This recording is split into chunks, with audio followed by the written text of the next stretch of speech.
इस वक्त की सबसे बड़ी खबर दर्शकों तक हम लगातार पहुंचा रहे हैं। आर्यन खान के लिए आज एक लिहाज से कह सकते हैं ये राहत वाला दिन है। उन्हें जमानत मिल गई है। बॉम्बे हाईकोर्ट ने आर्यन खान को जमानत दे दी है। साथ ही अरबाज मर्चेंट और मुनमुन धमीचा को भी जमानत दे दी गई है।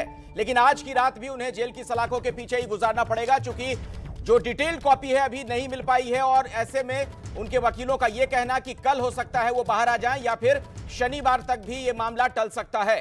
तो बॉम्बे हाईकोर्ट ने आर्यन समेत तीनों को यानी अरबाज मर्चेंट और मुनमुन धमीचा को जमानत दे दी है। तो एक बहुप्रतीक्षित ये फैसला जिसका इंतजार काफी समय से आर्यन खान को था, उनके पिता शाहरुख खान को रहा होगा, उनके वकीलों को था। और मुकुल रोहतगी ने इस पर क्या कुछ कहा फैसले के बाद, आपको सुनवाते हैं।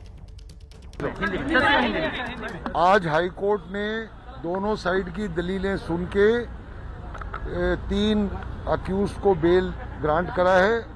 Aryan Khan number 1, Arbaaz Merchant number 2 and एक लड़की है उसका नाम है मुनमुन धमेचा। उन तीनों को आज हाईकोर्ट ने बेल दिया है।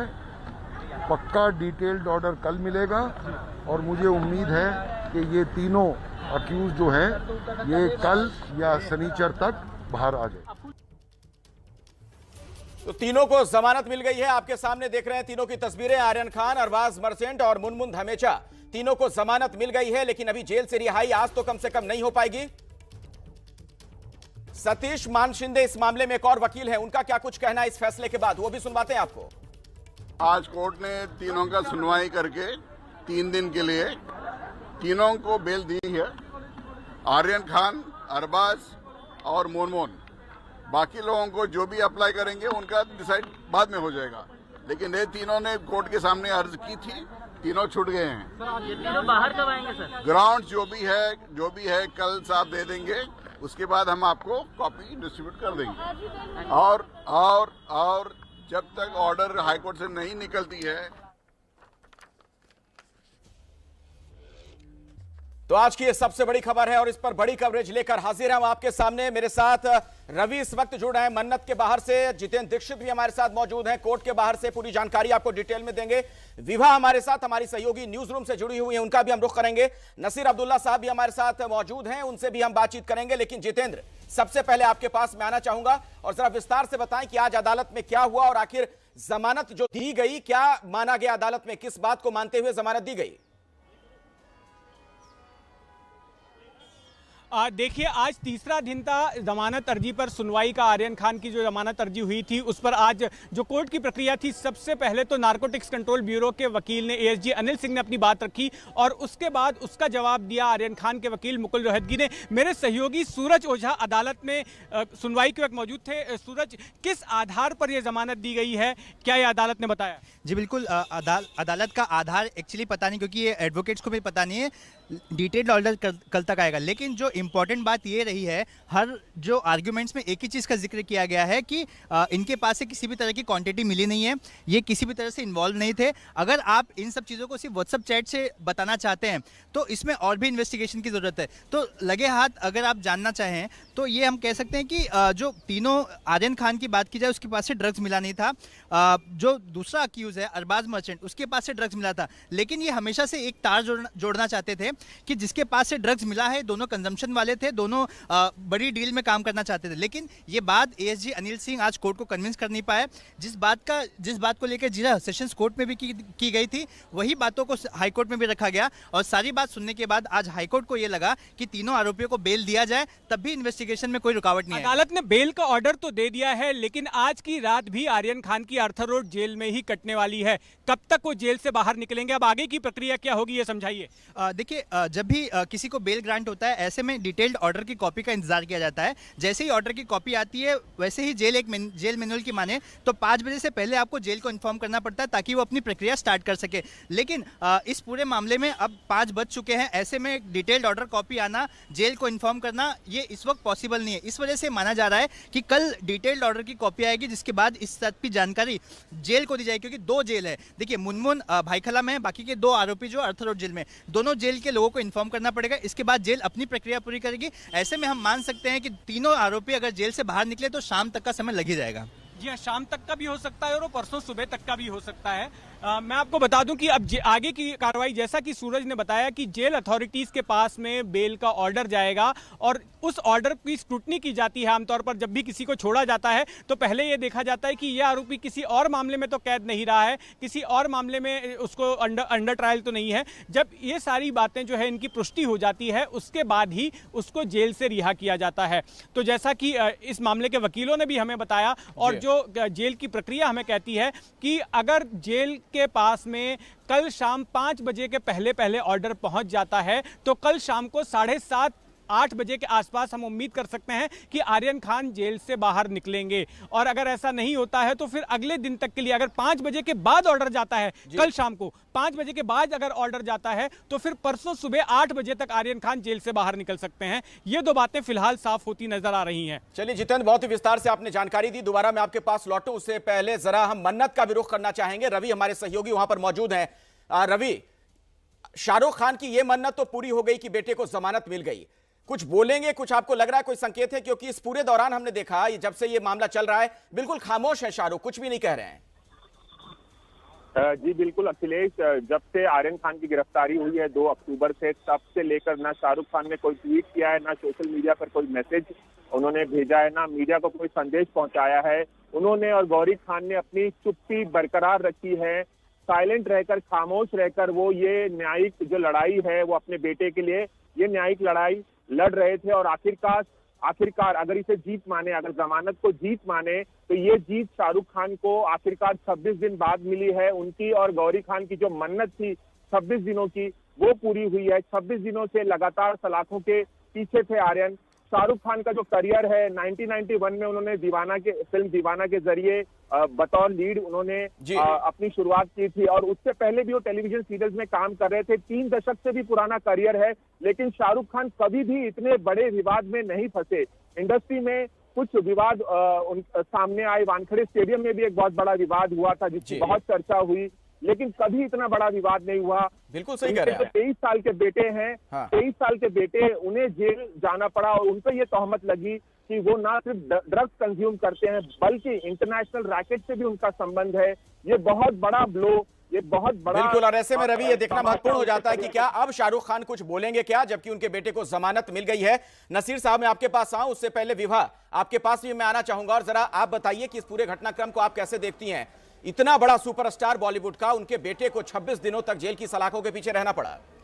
बिल्कुल, इस टाइम मुझे हाल अभी नहीं, थोड़ा टाइम पहले शाहरुख से बात हुई थी कि इस पूरे घटनाक्रम से पहले बात हुई थी। वो हमेशा ये ऐसे कहते हैं कि मैं कुछ भी बोल दूंगा तो उसका मतलब गलत निकाल लिया जाएगा।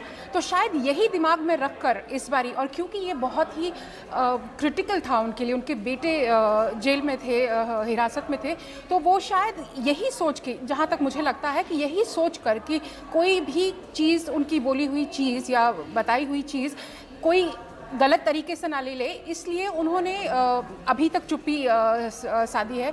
जहाँ तक उनकी फ्रेंड्स के सवाल है, वो हमारे को बता रहे हैं कि ऑब्वियसली वो बहुत सारे ज़्यादा स्ट्रेस्ड आउट थे इस पूरे टाइम के दौरान। करण जौहर और फराह खान रेगुलरली उनके घर आ रहे थे, उनसे मिल रहे थे। कल भी शाहरुख उनकी मन्नत के बाहर के पास ही एक होटल है, वहाँ पे लॉयर्स के साथ बात कर रहे थे और उसके बाद लेट नाइट वो घर वापस आए। तो माहौल ये था कि शाहरुख इस टाइम पे कुछ अभी मैं आपको बीच में रोक रहा हूं, जरा जितेंद्र दीक्षित का रुख कर लेते हैं। उनके पास कुछ अपडेट है और कुछ कोई मेहमान भी हैं जो कुछ बताएंगे इस खबर पर, विशेष जानकारी देंगे। बताइए जितेंद्र। देखिए, अब सब लोग ये समझना चाहते हैं कि आर्यन खान को जमानत तो मिल गई है, लेकिन वो जेल से बाहर कब आएंगे। तो ये समझने के लिए मेरे साथ में एडवोकेट अलीशा पारेख मौजूद हैं, जो कि इस मामले के एक और आरोपी और आर्यन के दोस्त अरबाज मर्चेंट की वकील हैं। अलीशा, हमें ये बताइए कि अदालत ने ऑर्डर तो दे दिया है, अब आगे का प्रोसीजर किस तरह का है? कब तक आर्यन खान जो है अब खुली हवा में सांस ले पाएंगे, आर्थर रोड जेल की 4 दीवारी से बाहर निकल पाएंगे, और आपके मुवक्किल अरबाज मर्चेंट वो कब तक बाहर निकलेंगे? सर, अभी कोर्ट ने आज ऑर्डर दिया है, लेकिन डिटेल्ड ऑर्डर कल आएगा। जनरली जो बाकी सारे केसेस में प्रोसीजर होता है, ऑर्डर पे वो लोग या तो कैश बेल पे छोड़ते हैं अलॉन्ग विथ श्योरिटी, एंड जो बाकी सारे कंडीशंस वगैरह होते हैं। तो कल जब डिटेल ऑर्डर आ जाएगा, वील कम टू नो कि कैश बेल दिया है या श्योरिटी, उस हिसाब से we'll apply for cash bail and hopefully by Saturday maximum they should come out. तो ये बेल बॉन्ड किस तरह से सर्व किया जाएगा जेल को? बेल बॉन्ड यहाँ से हाई कोर्ट से रिट जाएगी सेशंस कोर्ट में, वहाँ पे बेल बॉन्ड बनेगा। उसके बाद एक एनवेलप दिया जाता है जो हमें जाके जेल के बाहर एक जो स्मॉल लिटिल बॉक्स है उसमें डालना पड़ता है। उसके बाद कुछ 1-1.5 घंटे के प्रोसीजर के बाद वो लोग बाहर आ जाते हैं। अच्छा, तो मुझे ये बताइए कि हाई कोर्ट से फिर ये जो ऑर्डर है वो सेशंस कोर्ट वापस क्यों जाएगा, थोड़ा इस बारे में समझाइए। ये जो केस है ना, वो केस सेशंस कोर्ट में रजिस्टर हुआ है, भले ही वहाँ से बेल रिजेक्ट होके फिर हाई कोर्ट से बेल हुआ है। हाई कोर्ट में कभी भी बॉन्ड नहीं बनता है, it goes back to the original court जहाँ पे केस रजिस्टर हुआ है। सो सेशंस का केस है तो it will go back two sessions court and वहाँ से बॉन्ड बनेगा। वहाँ से वो बॉन्ड को एनवेलप में डालकर फिर जो जेल के बाहर बॉक्स है उसमें डाला जाता है और उसके बाद फिर रिहाई होती है। मुझे ये बताइए कि क्या कोई ऐसा सिस्टम भी है कि ऑनलाइन या फैक्स के जरिए भी ऑर्डर भेजा जाए और उसके बाद रिहाई हो? सर जनरली ऐसा सिस्टम कोविड में होता था, बट ऐसा भी नहीं हुआ है। हमेशा एनवेलप ही देते हैं और एनवेलप जाके डालना पड़ता है, हाँ, फिजिकली। शुक्रिया अलीशा। तो आपने सुना कि ये एडवोकेट अलीशा हमें तकनीकी प्रक्रिया समझा रही थी कि अब आगे किस तरह से टेक्निकल प्रोसीजर होगा। यहाँ का जो ऑर्डर दिया है बॉम्बे हाई कोर्ट ने, वो ऑर्डर अब जाएगा sessions court. Sessions court bail bond जारी करेगा जिसे एक लिफाफे में भर के जेल के बाहर लगे डब्बे में डाला जाएगा। वो डब्बा दिन में 3 बार खुलता है, सुबह 6:30 बजे, दोपहर को 3:30 बजे और शाम को 5 बजे। तो जो आखिरी डब्बा है 5 बजे जब डब्बा खुलता है, उसके पहले अगर वो बेल बॉन्ड उस डब्बे के अंदर डाल दिया जाता है तो 7:30-8 बजे तक आर्यन खान जो है बाकी के प्रोसीजर को निपटाकर जेल से बाहर आ सकते हैं। तो ये आगे की पूरी कार्रवाई होगी। जो लोग इस बात को जानने के लिए उत्सुक हैं कि आर्यन खान को जमानत हो गई है लेकिन वो जेल से बाहर कब आएंगे, तो जेल से बाहर कल शाम को 7:30-8 बजे तक उनके आने की उम्मीद है। बिल्कुल, तो कई कागजी कार्रवाई है और वो खाना पूर्ति जब हो जाएगी उसके बाद ही जेल से बाहर आ पाएंगे आर्यन। हमारे साथ नसीर अब्दुल्ला जी भी जुड़े हुए हैं, एक बार उनका रुख कर लेते हैं। नसीर साहब, अभी थोड़ी देर पहले मैं सुन रहा था, आप कह रहे थे इस फैसले का आप स्वागत कर रहे हैं। हालांकि इस पूरे मामले में इस खबर का एक पहलू यह भी है जिसे हमें भी समझना चाहिए और मुझे लगता है इसका हर किसी को स्वागत करना चाहिए कि कानून सबके लिए बराबर है। एक बार फिर से यह बात साफ होती है, कोई भी कितना रसूखदार हो, बड़ा हो, सबके लिए कानून बराबर है। किसी ने गलत किया है तो उसे सजा मिलेगी, उसके खिलाफ कार्रवाई होगी।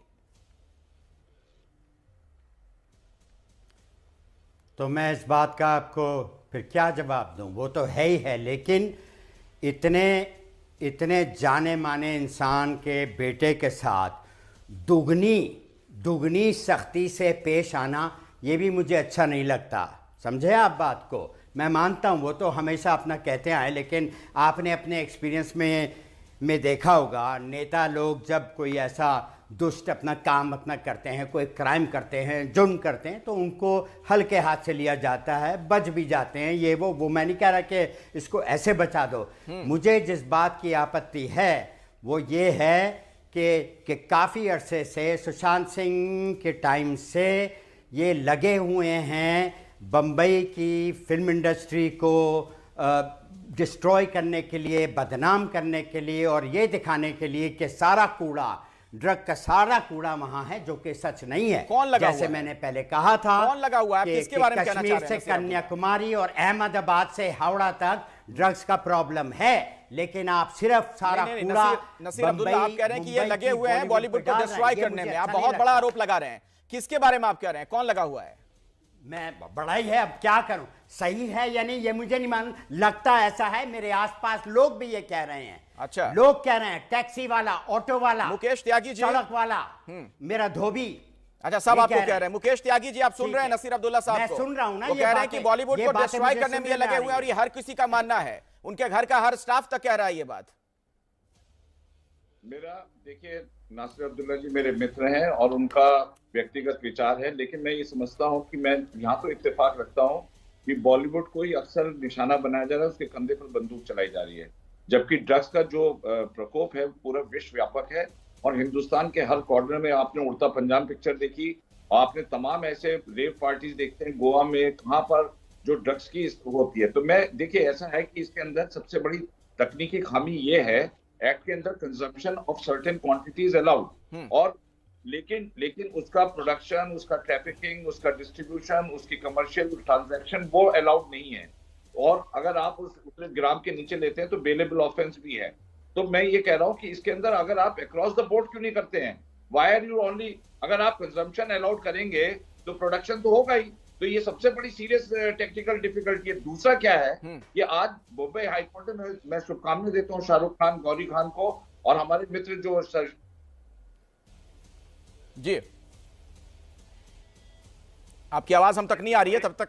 हाँ, संगीत रागी जी का मैं रुख कर लेता हूं, दिल्ली यूनिवर्सिटी के प्रोफेसर हमारे साथ है। संगीत रागी जी, आपने भी सुना होगा नसीर अब्दुल्ला तो यहां तक कह रहे हैं कि दरअसल इनके साथ, आर्यन खान के साथ दुगनी सख्ती की गई है। सख्त आपत्ति है इस बात को लेकर उनकी।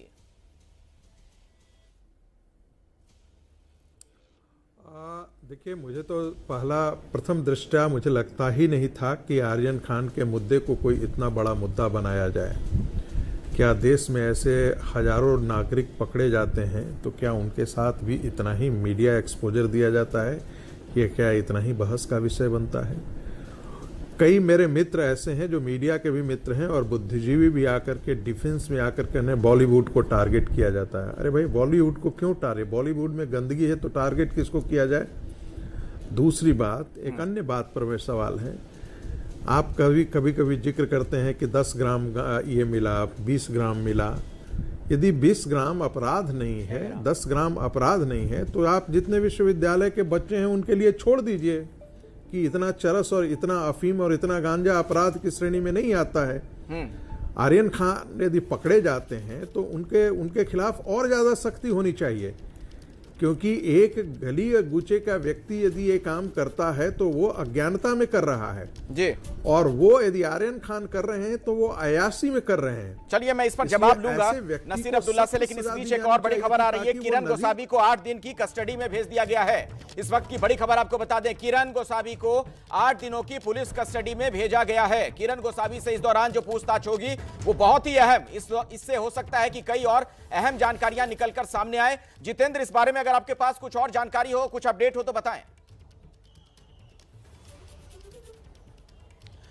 देखिए, किरण गोस्वामी की जो है कल रात को ही पुणे पुलिस ने गिरफ्तारी की थी और उसके बाद आज दोपहर को एक प्रेस कॉन्फ्रेंस ली गई पुणे पुलिस की तरफ से, जिसमें बताया गया कि किस किस तरह से वो धोखाधड़ी के मामले में आरोपी था। और इस किरण गोस्वामी का नाम सबसे पहले तब सामने आया था जब नवाब मलिक ने अपनी एक प्रेस कॉन्फ्रेंस में वीडियो जारी किया और ये बताया कि ये जो किरण गोस्वामी नाम का शख्स है, जब आर्यन खान की गिरफ्तारी हुई तो ये उसको घसीट कर ला रहा है और ये कोई एनसीबी का अधिकारी नहीं है। ये बात सामने आई कि ये उस मामले में एक पंच था, एक गवाह था और बाद में ये पता चला कि इसकी आपराधिक पृष्ठभूमि रही है। मुंबई, पुणे, ठाणे, कई जगह पर इसके खिलाफ आपराधिक मामले दर्ज रहे हैं और इसके बाद ये देश के अलग अलग इलाकों में घूम रहा था और इसकी गिरफ्तारी हुई है। अब इसकी कस्टडी लेकर इसके ऊपर जो धोखाधड़ी के आरोप हैं उनके बारे में पूछताछ की जाएगी। इसके अलावा मुंबई पुलिस ने एक SIT तैयार की है, जो कि प्रभाकर सैल नाम के एक दूसरे गवाह ने, जो इसका बॉडीगार्ड का काम करता था किरण गोस्वामी के, उसने बयान दिया है भ्रष्टाचार का। तो उस सिलसिले में भी इसकी जो है पूछताछ होगी, लेकिन पहले पुणे पुलिस पूछताछ करेगी और फिर मुंबई पुलिस। चलिए, तो इस पर भी हमारी नजर बनी रहेगी। लेकिन नसीर अब्दुल्ला साहब, आप सुन रहे थे संगीत रागी जी को। प्रोफेसर संगीत रागी का यह कहना है कि किसी के पास 10 ग्राम मिले, 20 ग्राम मिले, अपराध तो अपराध है, चाहे क्वांटिटी कितनी भी कम हो। वो तो मैं हजारों सालों से सुनता आ रहा हूँ, अपराध तो अपराध है। लेकिन जो दूसरी बात मैं इसके बारे में कहना चाहता था वो ये है कि नया जो वो जो सिचुएशन आई है जहाँ पे समीर वेंकटे और ये जो गोसावी साहब जो बहुत इन्वॉल्व थे आर्यन की को अपना हिरासत में रखने के लिए एक्सेट्रा, दोनों गोसावी इस वक्त जो है मतलब ये कि पुलिस की हिरासत में हैं for extortion and other cases. Sameer साहब is back at the headquarters, उनको जवाबदारी देनी पड़ रही है, सफाई पेश करनी कर रही है, क्योंकि उन लोगों ने दोनों ने मिलके बड़ी मतलब ये कि तड़ी के साथ और बहुत ही एग्रेशन के साथ इस मामले को मतलब ये अटैक किया है। और आर्यन के साथ भी ये एक्सटॉर्शन का मामला जो है बन रहा है। अब तो ये सब देखते हुए लगता है ज़्यादा कि सख्ती ज्यादा इस्तेमाल की गई, क्योंकि ये सुपर इसे देखकर आपको ये भी लगना चाहिए ना नसीर साहब, इसे देखकर तो आपको के आरोप लगाए नसीर जी, ये देखकर आपको ये भी लगना चाहिए कि हमारे देश की कानून की यही खूबसूरती है, जो भी गलत करेगा वो जाएगा जेल के अंदर, पकड़ा जाएगा। आप देखिए, अगर वानखेड़े ने गलत किया होगा, लेकिन कुछ तो उनके खिलाफ भी कार्रवाई हो रही है। लेकिन लेकिन एनसीबी के कार्यकर्ताओं की ये जो गैर जिम्मेदारी है, खूबसूरती है, और एक ये जो बदसूरती है कि ये लोग अगर एक्सटॉर्शन के चक्कर में थे कि इससे पैसा ऐंठना है, 25 करोड़ की बात हुई थी, चलो 20, 5, 10 जो भी है, एक्सटॉर्शन अगर था तो इसका मतलब यहाँ पे बहुत ही गड़बड़ थी, दाल में शुरू से ही काला था, ऐसा लगता है। अच्छा। लोगों का कहना है। ठीक है, मेरे साथ आनंद दुबे भी जुड़ गए हैं, प्रवक्ता है शिवसेना के, उनका भी हम जरा रुख कर लेते हैं। नसीर जी, आनंद दुबे जी, कैसे देख रहे हैं आज पूरे घटनाक्रम को आप जबकि जमानत मिल गई है आर्यन खान को?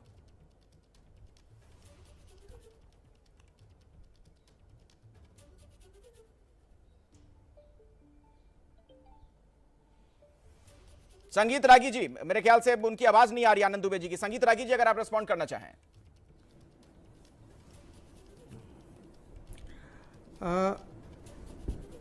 एक बार अपना प्रश्न दोहराएंगे? मैं ये कह रहा था, दरअसल नसीर साहब को मैंने ये कहा कि आप इस बात को समझिए कि हमारे देश की कानून की एक खासियत है, खूबसूरती है, जिसने भी गलत किया उसके खिलाफ कार्रवाई होगी। आज समीर वानखेड़े को लेकर अगर आरोप उन पर लग रहे हैं तो उनके खिलाफ भी जांच तो चल रही है ना। हाँ। देखिए, दो बातें हमको ध्यान में रखनी है।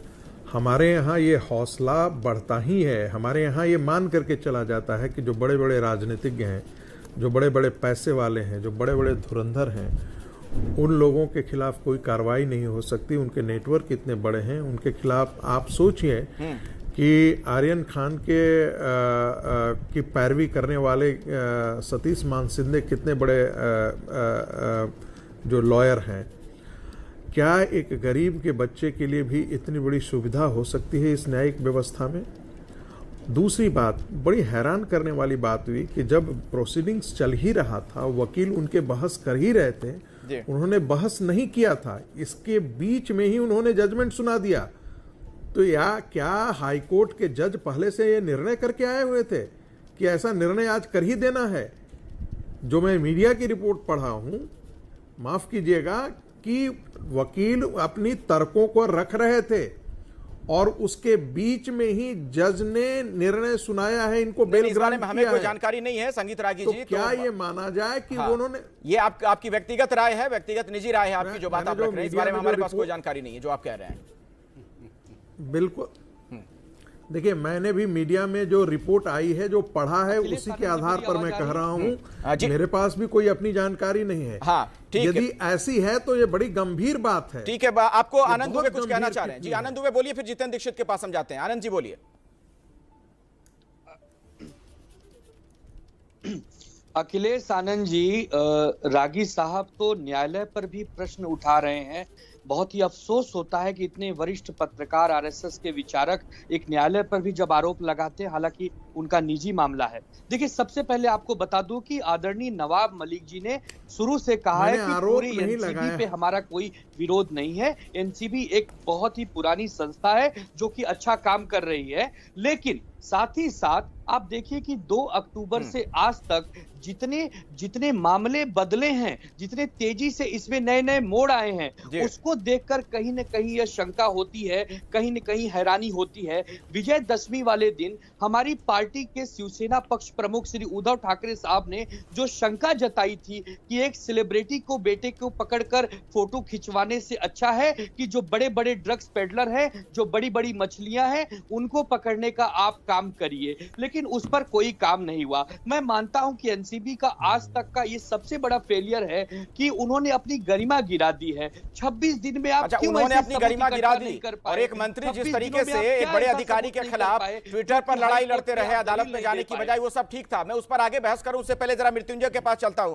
हमारे सहयोगी मन्नत से इस वक्त हमारे साथ जुड़ गए हैं। मृत्युंजय, कुछ अपडेट वहां से, कुछ और जानकारी अगर मिल पा रही हो तो बताएं। ये साबित हो रहा है अखिलेश जी। आता हूं आनंद जी आपके पास। मृत्युंजय। अखिलेश, बिल्कुल जैसे ही ये खबर आई वैसे ही काफी ज्यादा भीड़ जो है वो फैंस की वो इकट्ठा होने लगी। मैं सीधे तस्वीरें आपको दिखाना चाहूंगा। मुंबई के बांद्रा का ये बैंड स्टैंड और ये मन्नत बंगलो, और मन्नत बंगलो के बाहर ये जो नाम बोर्ड है, यहाँ पर लोग तस्वीरें खिंचाने आते हैं। आपको बता दें कि बहुत पिछले 22 दिनों से ये घर सूना हुआ है, पूरा परिसर सूना पड़ा हुआ था। ये जो आप रास्ता देख रहे हैं, यहाँ सिक्योरिटी के आपको वाहन नजर आएंगे, ये मन्नत बंगलो है, ये पूरा परिसर सूना था। लेकिन आज थोड़ी रौनक बढ़ गई है, थोड़ी चहल बढ़ गई है। वजह हर कोई जानता है, क्योंकि इस घर का जो चिराग है, शाहरुख खान का बेटा आर्यन खान, उसे जमानत मिल गई है। इसे 28 दिनों के लगभग बाद में जमानत मिल गई। एक मां के नजरिए से देखें तो ये 28 दिन को सिर्फ 28 दिन ना देखें, इसे 40,240 मिनटों का हिसाब देखें। 40,240 मिनटों में एक मां के लिए एक एक दिन बीता होगा। और बहुत सारे फैंस हैं जो कामना करते हैं इस परिवार के लिए, वो भी नजर टिकाए हुए थे कि आखिरकार क्या होता है। आज कोर्ट में तमाम सुनवाई हो रही है तो क्या कुछ होगा। थोड़ा इस मन्नत बंगलो के ठीक सामने बैंड स्टैंड की तरफ, जरा अरब सागर की तरफ मैं कैमरा घुमाना चाहूंगा। फिलहाल मुंबई में ये सूर्यास्त का धीरे धीरे समय होते जा रहा है, लेकिन आज का सूर्यास्त जरूर हो रहा है, लेकिन कल का जो सूर्योदय होगा इस परिवार के लिए बहुत उम्मीदों भरा सूर्योदय होगा, क्योंकि उनका बेटा जो 28 दिनों से जेल में था या एनसीबी की हिरासत में था, वो कल बाहर आ सकता है। तो ये आज का जो सूर्यास्त है वो भले सूर्यास्त है, लेकिन कल बड़ी उम्मीदों वाला सूर्योदय होगा इस परिवार के लिए, शाहरुख खान के लिए, उनके चाहने वालों के लिए, उनके प्रशंसकों के लिए। निश्चित तौर पर काफी ज्यादा यहाँ चहल पहल देखने को मिल रही है। आपको बता दें कि पुलिस लगातार गश्त लगा रही है, क्योंकि आमतौर पर यहाँ इतनी भीड़ नहीं होती जब तक कि यह सूचना ना हो कि शाहरुख खान आए हैं। लेकिन जैसे यहाँ पर लोगों को सूचना मिली कि आर्यन को जमानत मिल गई है, तो जो लोग ये बैंडस्टैंड परिसर इलाका घूमने आते हैं वो इस उम्मीद में आ जाते हैं कि शायद आर्यन आज ही आने वाले हैं। लेकिन जैसा हम दर्शकों को लगातार बता रहे हैं कि ऑर्डर कॉपी अभी नहीं हो पाई है, तो आर्यन कल आने की संभावना है। तो निश्चित तौर पर मन्नत बंगलो एक बार फिर से फैंस के जरिए गुलजार होता नजर आ रहा है। बिल्कुल, फैंस वहां बड़ी संख्या में पहुंच गए हैं। आपके पीछे उन तस्वीरों में भी हम लगातार देख पा रहे हैं कि बड़ी संख्या में लोगों की मौजूदगी है। लेकिन क्या शाहरुख खान कुछ कहेंगे इस पूरे मामले में? अब तक वो बिल्कुल खामोश हैं, चुप हैं। क्या किसी तरह की कोई प्रतिक्रिया आप जाहिर करेंगे जब उनके बेटे को जमानत मिल गई है? इस पर हमारी नजर बनी हुई है। जैसे ही कोई जानकारी वहां से हमें मिलेगी आपको हम बताएंगे। अब मैं एलएन राव साहब का रुख करना चाहूंगा। दिल्ली पुलिस के आप डीसीपी रहे। एलएन राव साहब, आप कैसे देखते हैं आज आर्यन को जो जमानत मिल गई है, और क्या सिर्फ जमानत मिल जाने को जीत की तरह कुछ लोग जो रख रहे हैं ऐसे देखा जाए?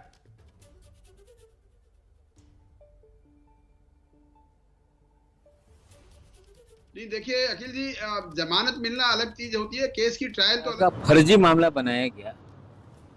पहले ही एस्प्लेनेड कोर्ट में उनकी जमानत हो सकती थी, लेकिन हमेशा एनसीबी के वकीलों के जरिए एनसीबी अपनी भूमिका बदलते रहती है।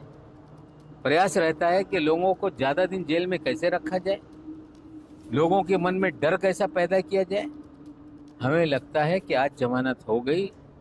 जिन लोगों पे ये मामला बनाया गया है ये फर्जी है, न्यायालय में जाएंगे, जो एविडेंस है हम उनको देंगे, ये मामला न्यायालय से क्वैश हो जाएगा। लेकिन योगायोग है आज कि जो अधिकारी ने इन लड़कों को जेल में डाला था, आज वही डर के मारे हाई कोर्ट में गया कि ये पूरी जो जांच महाराष्ट्र की पुलिस मुंबई की कर रही है, इसे सीबीआई या एनआईए के तरफ ट्रांसफ़र किया जाए। और मुंबई पुलिस ने कहा कि गिरफ्तार करने से पहले इनको 72 घंटे की नोटिस दी जाएगी। जेल में डालने वाला आज जेल में जाने से डरने लगा। हमें लगता है जो फर्जीवाड़ा इन्होंने किया है खुल के सामने आने लगा है। कुछ दिन पहले पुलिस के पास गए थे कि मुझे फंसाया जाएगा। उससे पहले मुंबई कमिश्नर को उन्होंने लिखा था कि मुझे बॉडीगार्ड दिए जाए, प्रोटेक्शन दिए जाए। ऐसा क्या हो गया कि एक हफ्ते के भीतर जिस पुलिस से वो प्रोटेक्शन मांग रहे थे उसी से उनको अब डर लगने लगा है। हमें लगता है फर्जीवाड़ा जिस तरह से सामने आ रहा है, उन्होंने जो करतूत किए हैं उसी का डर उनको सताने लगा है। तो नवाब मलिक को आप सुन रहे थे। एक बार फिर से समीर वानखेड़े पर, एनसीबी पर वो हमलावर है, उनका जो रुख पहले आपने देखा, करीब करीब उसी लाइन पर अपनी बात वो रखते हुए नजर आए। एलएन राव साहब, जो मैं आप तो वानखेड़े का फर्जीवाड़ा सामने आ रहा है, ये नवाब मलिक कह रहे हैं। एलएन राव साहब, मेरा सवाल यह है कि अदालत के फैसले से पहले इस तरीके की बातें कहना एक मंत्री की तरफ से क्या आपको सही लगता है?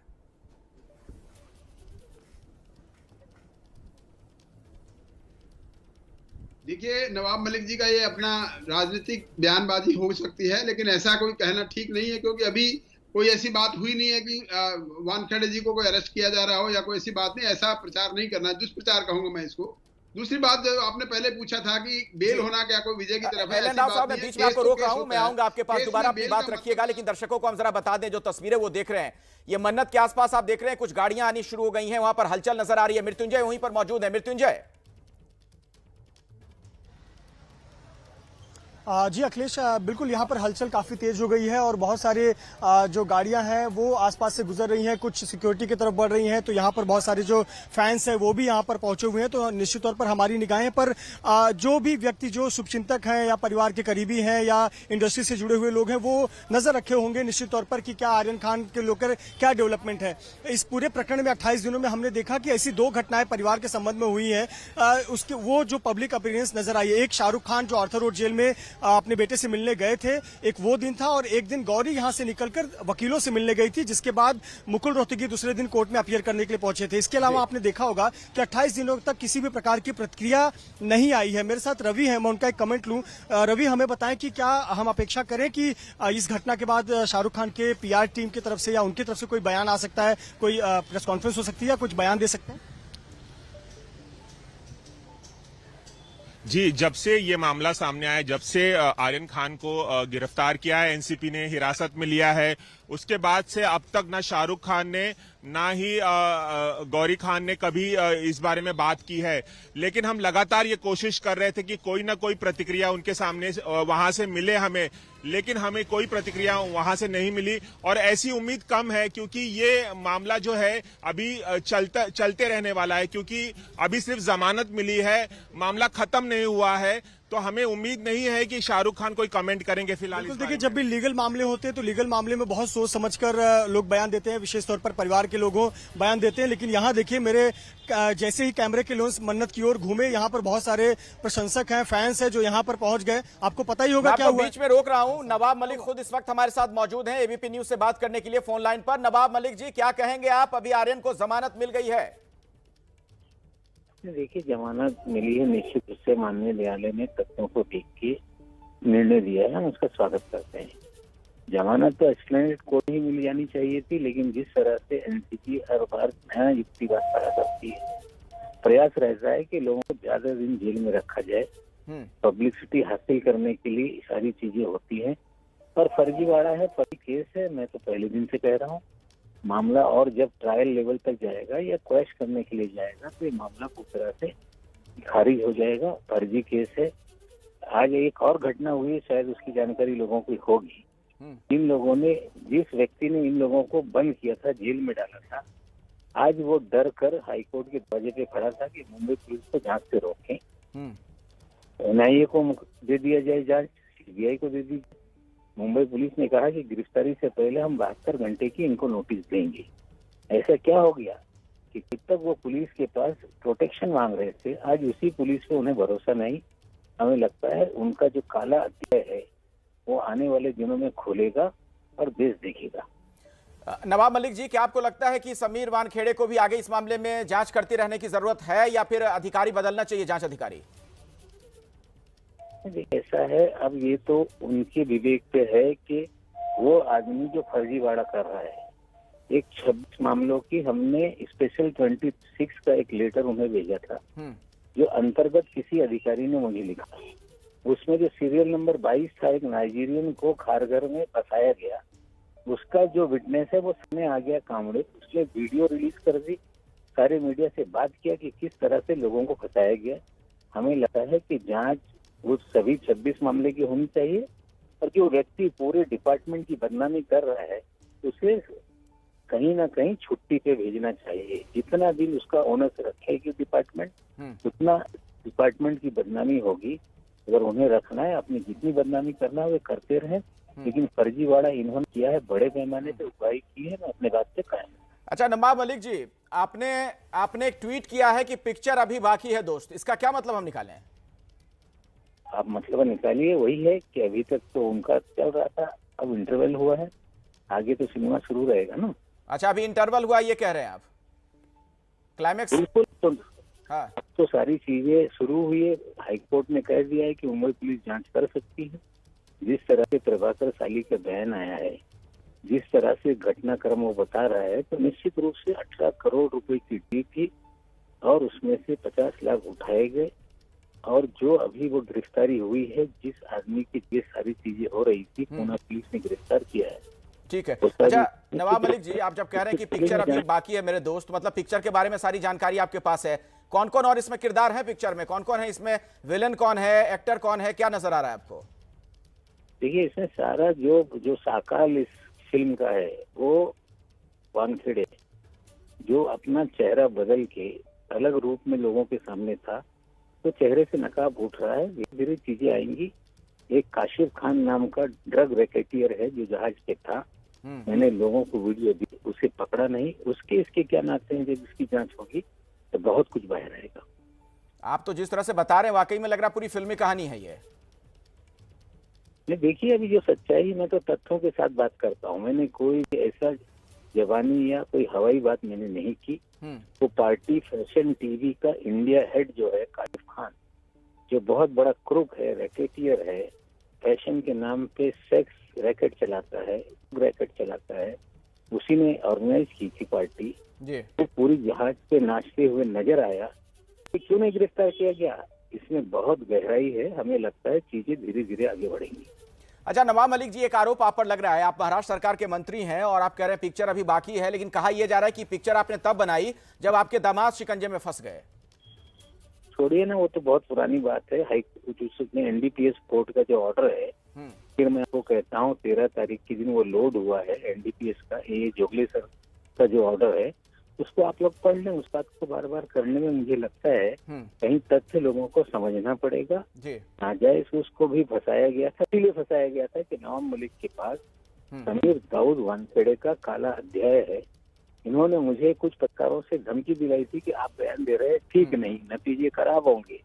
मैंने कह दिया था इनका काला अध्याय मेरे पास है, इसीलिए छींटे मारे गए ताकि मैं चुप रहूं। हमें लगता है इस तरह के जो लोग फर्जी हैं, इससे मैं जीवन में डरा नहीं। अभी चीजें बहुत खुल के सामने आएंगी। अच्छा नवाब मलिक जी, ये भी बता दीजिए मुझे, जब अब आपके पास आपके मुताबिक इतने प्रमाण जमा हो गए हैं, सारे सबूत हैं, कई नाम हैं, कई खत हैं आपके पास, तो ये सारी चीजें लेके अदालत आप जाएंगे? देखिए, अलग अलग चीजें अलग अलग समय पे चल रही है। मैंने जो इनके डीजी हैं एनसीबी के, उन्हें खत लिखा। अब वो विजिलेंस कमिश्नर के जो ऑर्डर है उसका सहारा लेके वो 26 मामलों को बगल में रख रहे हैं। मैं फिर कल खत लिखूंगा कि इसमें से एक मामला सच्चाई उसकी सामने आ रही है, तो इसको पूरी जिम्मेदारी से इसकी भी सारी जांच हो। 26 मामलों की जांच होगी, मुझे लगता है सारी चीजें खुलेंगी। लेकिन अदालत नहीं जाएंगे? अदालत तो पुलिस को लेकर, अदालत तो वानखेड़े साहब भाग रहे हैं।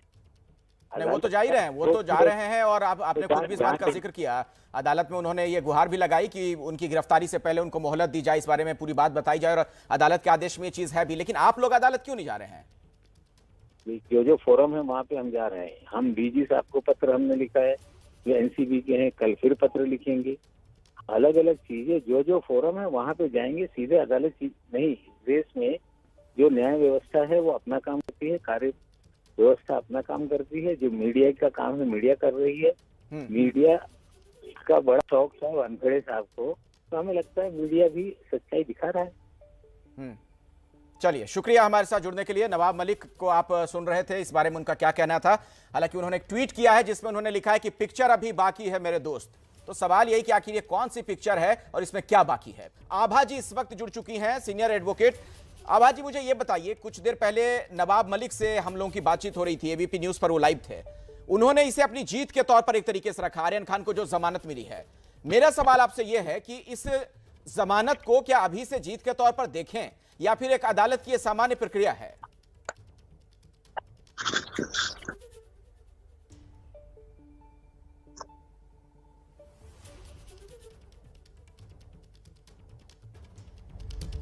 आभा जी, क्या मुझे सुन पा रही हैं? नहीं, बिल्कुल जमानत को एक जीत देखना पड़ेगा, क्योंकि ये लोग बार बार कह रहे थे क्रिमिनल कॉन्स्पिरेसी है और एएसजी आके आर्ग्यू कर रहे थे इसमें। तो जो हाईकोर्ट ने बेल दी है, ये साफ दिखाता है कि हाईकोर्ट, जी मैं आपको सुन पा रही हूँ, और ये इसको जीत माना जाएगा, क्योंकि कम से कम एनसीबी का जो फर्जी वाला था वो ओपन हो गया कि एनसीबी कैसे फर्जी केस बना के, जहां पे ड्रग्स नहीं मिले, जहां पे कोई मेडिकल टेस्ट नहीं किया गया, और उसमें आपने 20 दिन किसी को जेल में डाल दिया, 23 दिन। तो मुझे लगता है कि, और इस वक्त जो है करप्शन का भी जो एंगल सामने आया है, वो सब देखते हुए साफ लगता है कि सच्चाई सामने आएगी। रिया चक्रवर्ती को शायद न्याय अब मिलेगा, क्योंकि बिना कोई ड्रग रिकवरी के उनको जिस तरह से 2 महीने जेल में रखा गया और आज फिर वही स्टंट एनसीबी आर्यन के साथ कर रहा था, तो ये बहुत अहम हो जाता है कि सच्चाई सामने आ रही कि एनसीबी कैसे कानून का दुरुपयोग कर रहा था। इस वक्त मेरे साथ शत्रुघ्न सिन्हा साहब जुड़ गए हैं। शत्रुघ्न सिन्हा जी, बहुत बहुत स्वागत आपका एबीपी न्यूज में। आर्यन खान को जमानत मिल गई, आप कैसे देख रहे हैं इस फैसले को? मैं तो शुरू से ही बहुत जबरदस्त, मैंने ना सपोर्ट में था बल्कि मैंने इसके बारे में बात भी की थी, अखबारों में भी आया था। मुझे साफ लग रहा था कि किसी खास मकसद के तहत आर्यन खान को और उनके दोस्तों को, अरबाज हो चाहे मुनमुन धर्मेचा हो, इन लोगों को और लोगों को भी ये खास मकसद के तहत इस तरह से पेश किया गया था।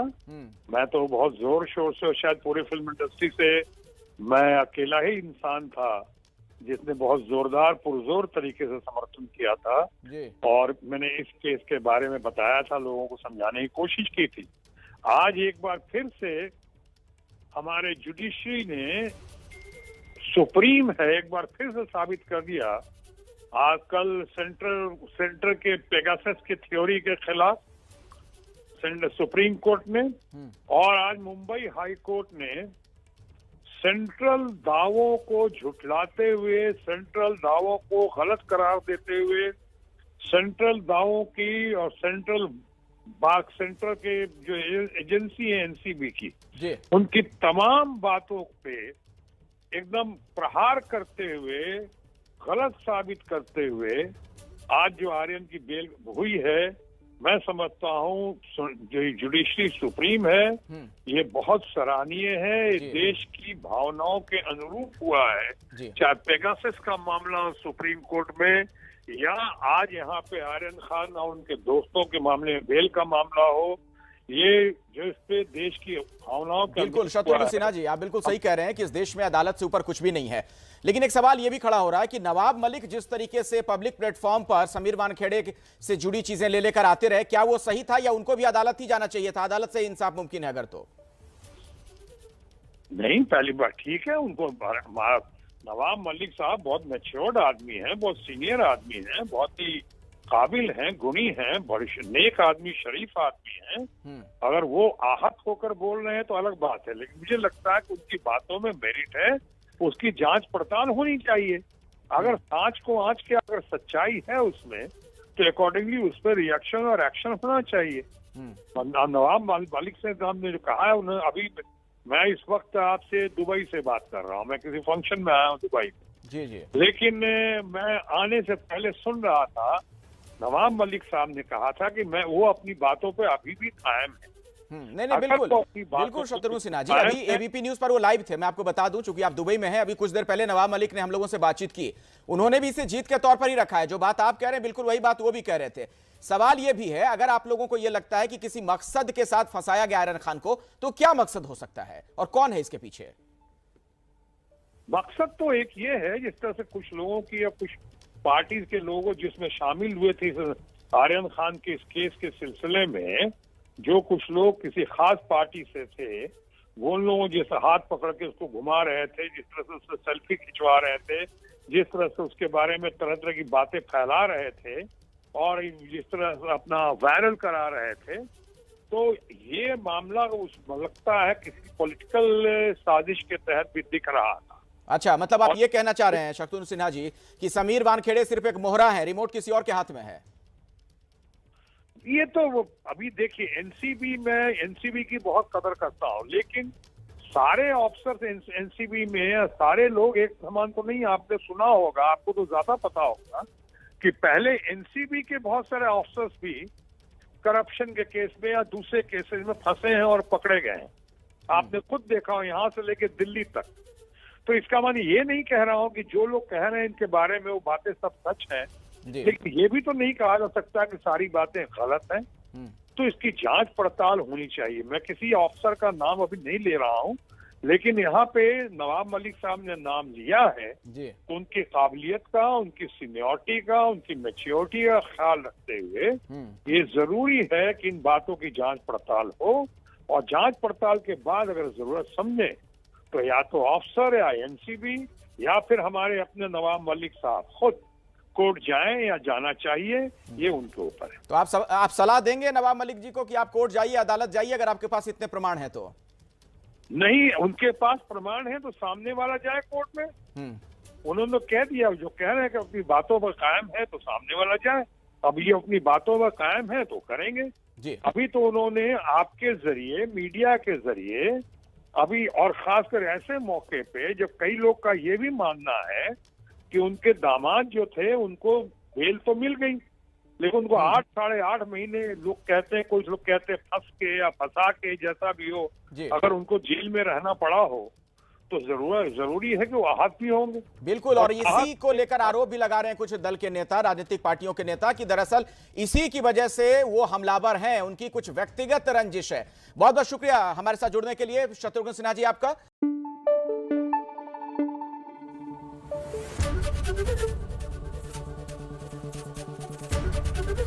एबीपी न्यूज आपको रखे आगे।